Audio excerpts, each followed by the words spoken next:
Hi, so this is a quick video on how to make your own sauerkraut, a natural probiotic. So I've got one head of cabbage here, and I've already prepared about 4 heads of cabbage here. So I'll just show you quickly what I did.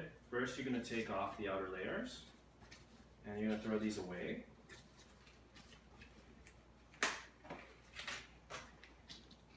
And then you're going to save 2 or 3 of the next layers, because you're going to use that in your crock. I've already saved some of these leaves from before, and now that's ready. So now all you got to do is cut your cabbage. So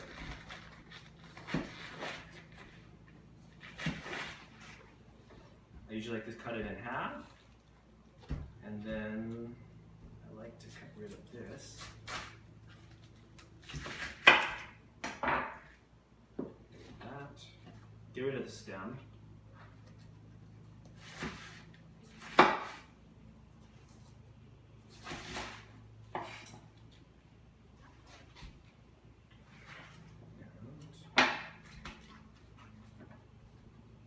And then I like to cut it in half, in quarters.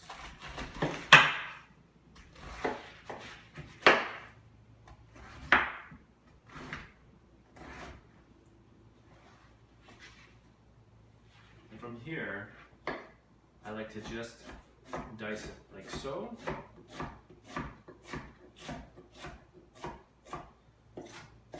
And then cut it up a bit. So I'll do the rest, and I'll see you in a few seconds.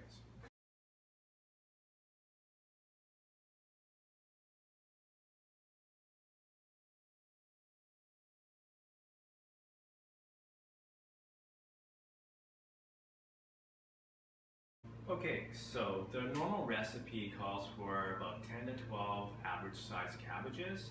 And with that, you're going to add 2 cups of sea salt and about 4 heads of garlic. So I like the bigger the better. I've halved the recipe for this, so I've got 1 cup of salt, sea salt, 2 heads of garlic that I've already mashed up in a little food processor here. So I didn't do it fine, it's fairly coarse, that's how I like it. So at this point, you can start throwing in your cabbage. This is a number 4 crock here, and I just have this masher here. So I'll add some cabbage, or add all of that. And then for the next several minutes, it's just pounding away to get all the water out of it. And as I'm doing that, I'm going to add some of my salt gradually. And the same thing with my garlic.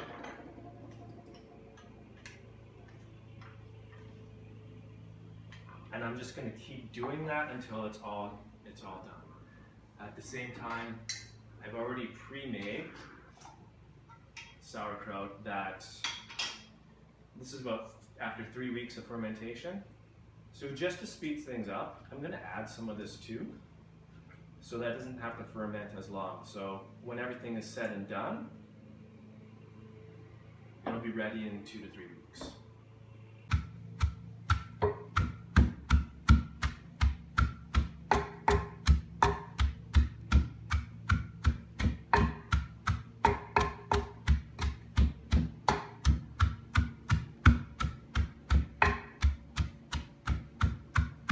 So we finished beating down all of the cabbage. So when I press on it, you can see here I've got liquid coming out. You're gonna want it to be so that when you press down on it, the liquid's gonna come up. So the next step is to line it with our big leaves. So that's the next step that we're gonna do now, because that's gonna help keep the moisture risen above the broken cabbage, which allows the fermentation process to occur.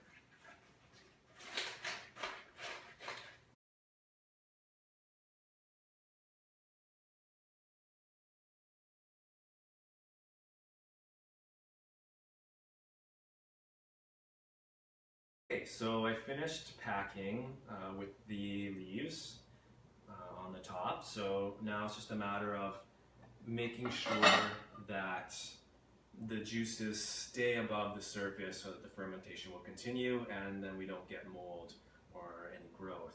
So I've got a plate here that I like to use. I have sanitized it with boiling hot water ahead of time. And now I'm just going to press down on it and the juices rise to the surface.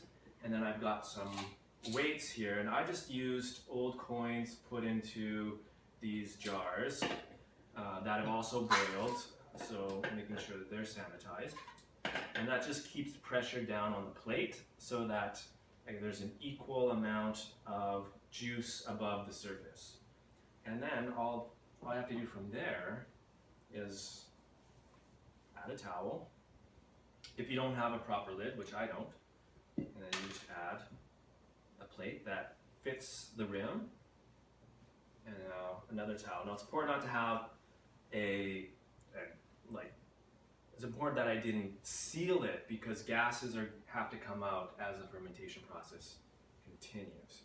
And then I just take elastic bands, but you could tape down here if you wanted to, because we're not sealing the actual edge, we're still allowing gases to come out. And then that's it. 3 weeks and should be good to go. And I used about half a jar of an old sauerkraut that I made before to advance the process a bit quicker. If you didn't have that, then it might take you 4 or 5 weeks, but that's okay. And I just want to say thanks to John Redden, who was the herbalist who taught me how to do that.